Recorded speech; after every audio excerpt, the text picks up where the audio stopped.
But ಸಿಗ್ಬೇಕಲ್ವಾ, ಸಿಗೋವರೆಗೂ ವಯಸ್ಸೇ ಆಗೋಗಿರುತ್ತೆ. ಅವ್ರ ಜೊತೆ ಇರೋರಿಗೆ ಮಕ್ಳುಗಳಾಗಿ ಮೊಮ್ಮಕ್ಳುಗಳಾಗಿರೋ ಕಂಡೀಷನ್ಸ್ ಎಲ್ಲ ಇದ್ದಾರೆ.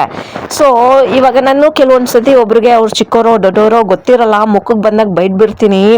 ಬೈಯೋದಂದ್ರೆ ಅದು ಒಂದು ಪ್ರೀತಿಯಿಂದನೋ ಬುದ್ಧಿವಾದದಿಂದನೋ ಹೇಳಿರ್ತೀನಿ ಮಾತುಗಳನ್ನ, ಆಯ್ತಾ. ಯಾಕಂದ್ರೆ ಅರ್ಥ ಆಗಬೇಕು ಅವ್ರಿಗೂ ಈಗ ಏನು ಸಂದರ್ಭ ಇದೆ, ಇವಾಗಿನ ಜನಗಳು ಹೆಂಗಿದ್ದಾರೆ, ಈಗಿನ ಮಕ್ಳುಗಳ ಮೈಂಡ್ ಸಿಚುವೇಶನ್ಸ್ ಹೇಗಿದೆ ಅರ್ಥ ಮಾಡ್ಕೊಳ್ಳಿ ಅಂತೇಳಿ ಅವ್ರಿಗೆ ಒಂದು ಮಾತಲ್ಲಿ ಹೇಳಿರ್ತೀನಿ. ನಾನು ಅವ್ರುಗಳಿಗೆ ಡೈರೆಕ್ಟ್ ಫೇಸ್ ಟು ಫೇಸ್ ಹೇಳ್ತಾ ಹೋಗ್ತೀನಿ, ಅಡ್ಜಸ್ಟ್ ಮಾಡ್ಕೊಂಡು ಹೋಗಿ.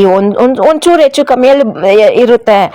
ಇಲ್ಲ ನನಗೆ 10 ಲಕ್ಷ ರೂಪಾಯಿನ ಸಂಬಳ ತರೋನೇ ಬೇಕು, ಕೋಟ್ಯಾಂತರ ರೂಪಾಯಿ ಡೂಪ್ಲೆಕ್ಸ್ ಮನೆ ಇರೋರೇ ಬೇಕು ಅಂದರೆ ಏನು ಮಾಡೋಕ್ಕಾಗುತ್ತೆ? ಬೇರೆ ಹುಡುಗಿರು ಎಲ್ಲ ಏನಾಗಬೇಕಾಗುತ್ತೆ ಅವಾಗ?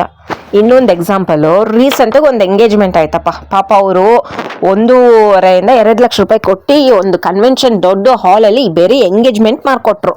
ಎಂಗೇಜ್ಮೆಂಟ್ ಆಗಿದ ತಕ್ಷಣ